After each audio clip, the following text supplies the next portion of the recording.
Hello at welcome pong muli sa aming munting backyard para sa isa na namang episode. Kaugalian na po namin kapag lumampas na sa ika-80 days ang pagbubuntis ng mga alaga ay kinakapa namin halos araw-araw ang kanilang tiyan para ma-monitor, lalo na ngayon na nasa 86 days na ang kanyang pinagbubuntis ng inahin na ito, mararamdaman na po natin na malakas nang gumagalaw ang mga biik sa loob. Itong isa ay nasa 85 days na ang pinagbubuntis sa kanyang first parity. Ang pinagbubuntis naman ng inahin na ito ay pang 7th parity, pero napapansin lang namin kumpara sa mga nagdaang pagbubuntis ay may kaliitan ang kanyang tiyan. Baka siguro konti na lang ang kanyang mga anak sa ngayon, pero hindi naman po natin ma-confirm agad hanggang sa mga anak na. Kung ano man ang ipagkaloob ay tatanggapin natin dahil parte na po ito sa ating pag-aalaga.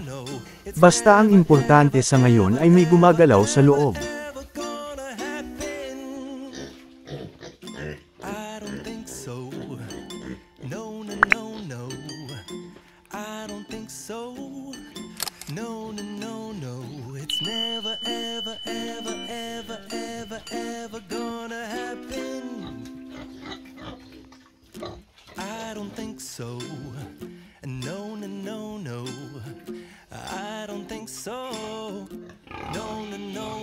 Isang araw lang po ang pagitan nila sa naunang inahin, nasa 85 days na po ang kanyang tiyan at katulad ng nabanggit ay first parity pa niya ngayon, madalas kapag first timers ay hindi pa gaano lumalaki ang tiyan at normal lang po ito.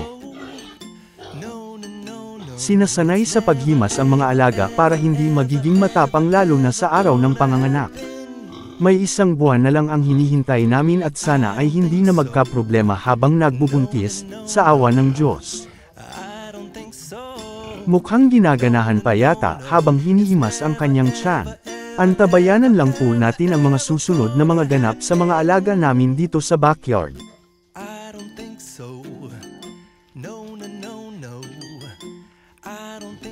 Dito na po magtatapos ang aking video mga kaibigan at sana ay inyong nagustuhan.